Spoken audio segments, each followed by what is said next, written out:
Video में हम देखेंगे कि बोर्ड एग्ज़ाम में टाइम मैनेजमेंट कैसे करते हैं। एग्ज़ाम में बोर्ड एग्ज़ाम से पहले स्टूडेंट खूब ज़ोर शोर से तैयारी करते हैं, लेकिन कई बार टाइम मैनेजमेंट में चूक हो जाती है, जिसके कारण उन्हें जो क्वेश्चन आता भी है वो छूट जाते हैं। आपको बोर्ड एग्ज़ाम के दौरान समय की कमी से जूझना न पड़े, इसके लिए कुछ बातों का ध्यान रखना ज़रूरी है। यहाँ आपको ऐसे 10 पॉइंट्स बताए जाएंगे जिन्हें अपनाकर आप समय की बचत करते हुए परीक्षा में बेहतर स्कोर कर सकते हैं। तो इसके लिए हम आगे देखेंगे वो कौन कौन से पॉइंट है। फर्स्ट पॉइंट है, लिखकर रिवाइज करें। रोज़ रिवीजन का टाइम सेट करें। रोज़ाना कम से कम 1 से 2 घंटे लिख कर रिवाइज करें। इससे आप की जो लिखने की जो स्पीड होगी वो बेहतर होगी और टॉपिक्स से ज़्यादा समय तक आपको याद रहेगा। दूसरा पॉइंट, पेपर सॉल्व करें। पेपर सॉल्व करें दैट मीन्स सप्ताह में कम से कम 2 बार अलग अलग विषय को, अलग अलग सब्जेक्ट का पूरा क्वेश्चन पेपर सॉल्व करें। आप पिछले साल के क्वेश्चन पेपर, इस साल के सैम्पल पेपर के क्वेश्चन बैंक सॉल्व करने की कोशिश करें। आपको समझ आएगा कहाँ दिक्कत आ रही है, आप कितने सवाल सॉल्व कर पा रहे हैं और कौन नहीं कर पा रहे हैं, जिससे आप उसमें सुधार कर पाएंगे। थर्ड पॉइंट, फार्मूले व ट्रिक्स याद करें।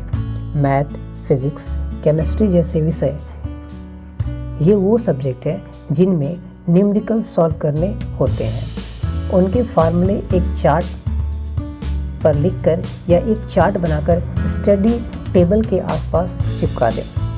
रोज दिन में कम से कम 2 बार इन्हें रिवाइज करें। मुश्किल फार्मूलों को ट्रिक के साथ याद करें ताकि एग्ज़ाम के दौरान समय बेकार न जाए। फोर्थ पॉइंट है, टाइमर के साथ रिवाइज करें। मैथ समेत अन्य सारे सब्जेक्ट के न्यूमेरिकल्स, केमिस्ट्री या बायोलॉजी के जो डायग्राम है उनके रिवीजन करते हुए समय आप टाइमर का इस्तेमाल करें। टाइमर लगा दें, देखें कि कोई सवाल सॉल्व करने में आपको कितना समय लग रहा है।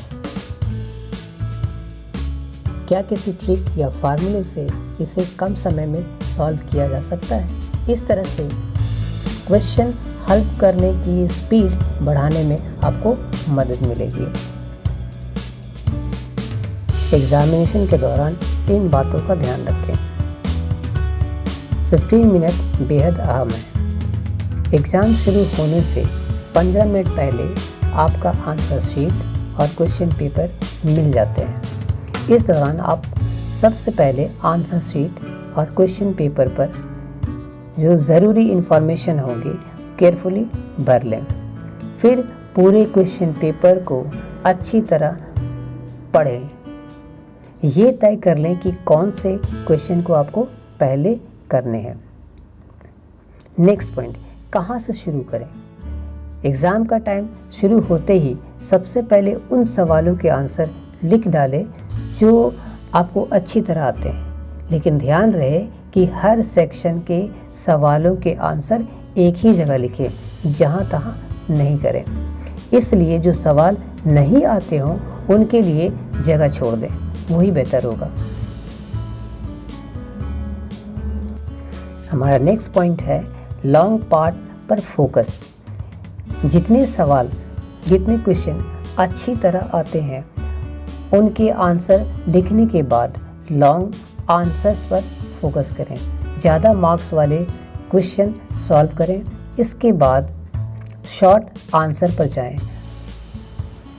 आखिर में उन सवालों पर समय दें जिनके उत्तर में आपको परेशानी हो, यानी जिनको आपने छोड़ रखा है, जिनके लिए आपने जगह छोड़ रखा है कि इसको हम बाद में बनाएंगे, क्योंकि वो उसमें आपको प्रॉब्लम हो रहा था, उसके आंसर लिखने में आपको प्रॉब्लम हो रहा था। इसके बाद नेक्स्ट पॉइंट है जो आपको ध्यान रखने हैं, राइटिंग स्टाइल पर फोकस करें।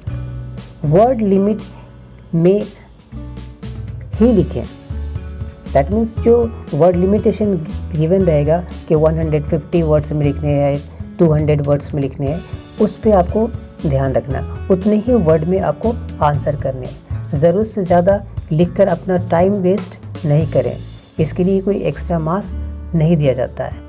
इसलिए टू द पॉइंट आंसर ही लिखें, क्योंकि जो एग्जामिनर होते हैं उनको भी to the point answer attract करते हैं और इससे आपका भी टाइम बचता है। नेक्स्ट पॉइंट है घड़ी पर ध्यान, यानी कि टाइम का भी ध्यान रखना है। कैसे? क्वेश्चन पेपर हल करते हुए बीच बीच में घड़ी की ओर भी देख ले।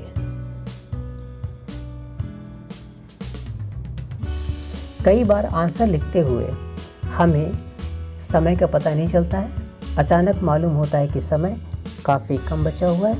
इससे आप पैनिक हो जाते हैं और आते हुए आंसर भी गड़बड़ हो जाते हैं, सही नहीं लिख पाते हैं। नेक्स्ट पॉइंट नंबर 10, रिवीजन का समय।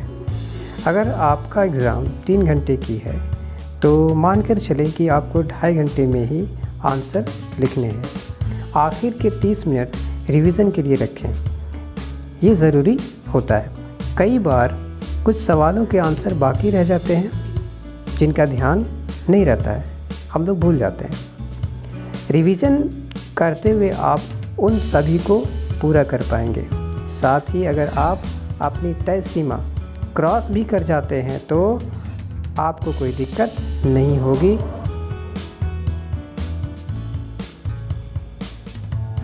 ये थे आपके बोर्ड एग्ज़ाम टाइम मैनेजमेंट।